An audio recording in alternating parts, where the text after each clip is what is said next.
Tiny Trax looks really easy on the surface, but as soon as you get playing you realize it's pretty damn hard.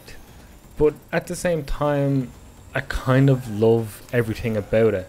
So as you can see now, Tiny Trax is sort of a very simplistic racing game where you sort of sit in one position. If you think sort of your scale electrics or your electric control cars on the track, and you race against other racers, and everything is really fast, you get a lot of boost, but the most important part of the game is getting the angle of your turning right, and that's where things can get absolutely like cruel, because it's not easy. It's in terms of getting the angle just right. You can see when you turn, there's this bar that builds up and the screen shows you the circle, the top circle shows you the angle you should be at when you're turning, and it will go orange to red depending on how off you are. And if you go to red, you're pretty much at a stop, and doing that just a couple of corners in a row, because you can lose your momentum, can literally cost you the entire race.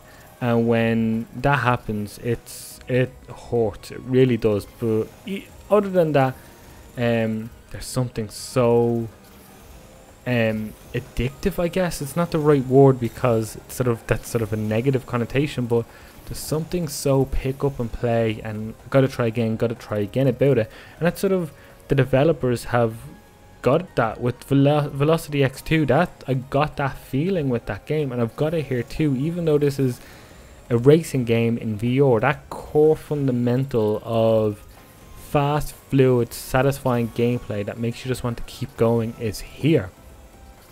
And I definitely lost more times than I won in the first hour or two, but as I got the feel of the game a lot more, I started to feel a lot more satisfied with what I was doing, even when I may have not won everything.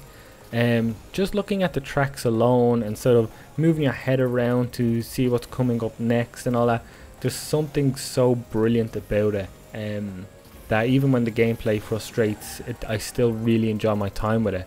So if you have a PlayStation VR and you're looking for any sort of racing experience, especially one that doesn't make you feel that sick, Tiny Trax is just, if you loved your electric cars, your scale electrics growing up, it's this, and it's in VR, and it's on crazy tracks with lava flowing and going underwater, and it looks lovely. It's one of the nicer looking PSVR games. It's got so much style. There's no ugly jaggies in the distance or anything. That everything's crystal clear and beautiful, and I had an absolute blast with it, even when it did frustrate. But yeah, it's a beautiful VR game, really satisfying gameplay wise, and just one of the better VR games out there.